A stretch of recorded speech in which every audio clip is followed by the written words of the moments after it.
Masih terkait informasi yang sama, Tribuners, Presiden Joko Widodo mengaku tidak masalah apabila ia dianggap memberikan sinyal dukungan kepada Ketua Umum Partai Gerindra Prabowo Subianto untuk maju sebagai calon presiden atau capres pada pemilihan presiden 2024 mendatang.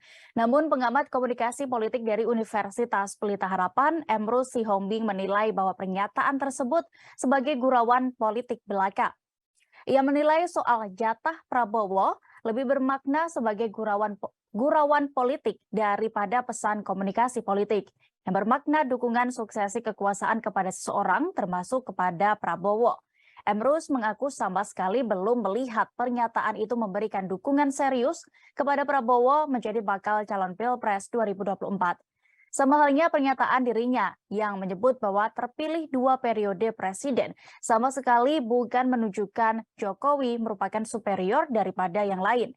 Sementara itu, Wakil Ketua Umum Partai Gerindra Habibur Rahman berharap apa yang dilontarkan Presiden Jokowi kepada Ketua Umum Partai Gerindra Prabowo Subianto bisa menjadi kenyataan. Ia juga mengatakan Jokowi tentu tidak asal memuji, apalagi mengingat kebijaksanaan Jokowi yang tinggi dalam menilai siapa yang cocok menjadi penerus untuk memimpin negara Indonesia.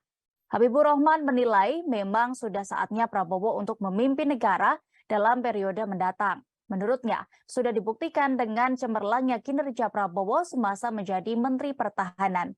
Sebelumnya, Presiden Joko Widodo memprediksi bahwa Ketua Umum Gerindra, Prabowo Subianto, yang akan menggantikannya sebagai Presiden pada 2024 mendatang.